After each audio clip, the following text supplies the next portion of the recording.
Hello everyone from Regeneración Celular en Casa. Here we are in the consultation. I was not able to make videos before these days because I was busy with some visits. I'm having my patient here with me. She dewormed last year, 6 months ago, and her body keeps shedding stuff because she's been on the process of healing, and she is a emotional, mental healer. She helps other people to heal, so she's working on her bodies, and the conversation of today is about that. I never talk too much about emotional, mental, this health because I believe that first we have to heal the vehicle where the emotions and the mental and the spiritual lives. So if our soul lives in this body, we might as well prepare the terrain and the temple so the soul is having a happy place, right? She's showing me new ascaris coming by themselves with no dewormer. I'll explain you why. Okay, in a minute. Let me explain to you what happens when you focus on healing the body. Amalia, can you please close the esa para que, so I can see the pizarrón? I don't know, no, maybe, I don't know why. Well, we cannot see here, maybe a different marker. No, it's not gonna work like that. Because still, there's a lot of light coming from here. Okay. Yeah. I don't know. Maybe the pizarrón works out better like that. Okay. So, let's see. So this is the physical body I was telling Amalia, no? So definitely, when there's some sickness in the physical body, it goes either way because people always have been saying in the last years, you know, the healers, including her, that the emotions play a part in the healing and that emotions play a part in the sickness of the person, which is I agree completely in these statements. And I do believe that it's in both ways, you know, like you can even create a disease in the mental body. Let's say the humans are not just the physical, but it's also the mental, the emotional. Mental or emotional are very near bodies, but it's an emotional body. And let's say we have even more bodies. We have the soul bodies, and I do believe maybe there's even more dimensions to us as humans. Okay, so it's not just the body.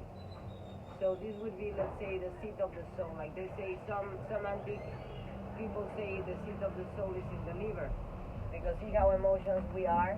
We carry emotions and we have them here. That's why in Mexico we say me cayó en el hígado. When we don't like somebody, we're like, oh my God, or something hurts us, we're like, oh. Even in the movies they do like, oh, because the liver is the one that gets hurt, right?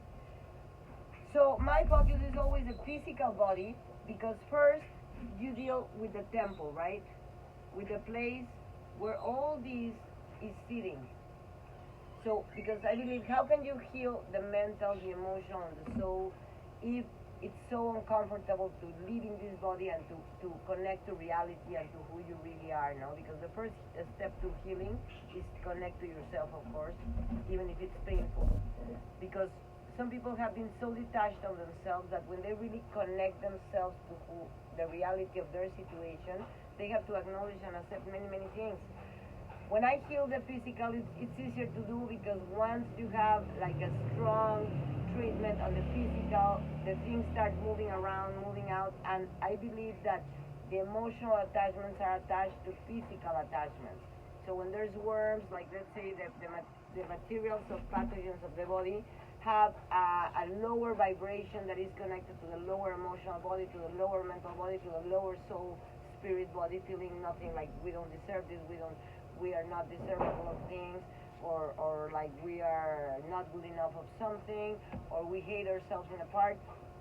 When the worms come out, we normally remember the episodes of our lives that brought this belief into our subconscious mind to bring it to reality.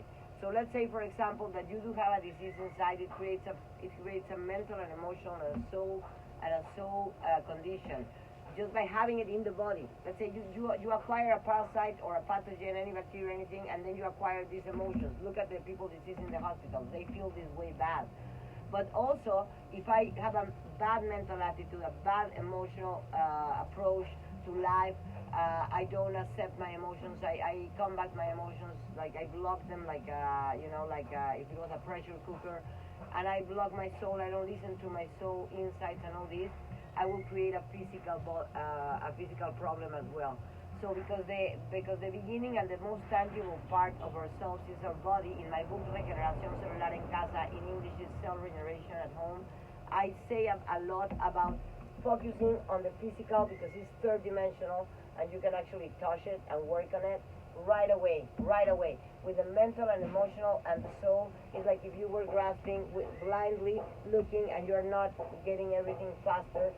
But as soon as you settle yourself and there's a space in your body, your own organization, I believe there's a natural health that comes to you as soon as you start putting the right order, the tempo, then the mental gets order, the emotional settles, and the soul can fly, let's say, no?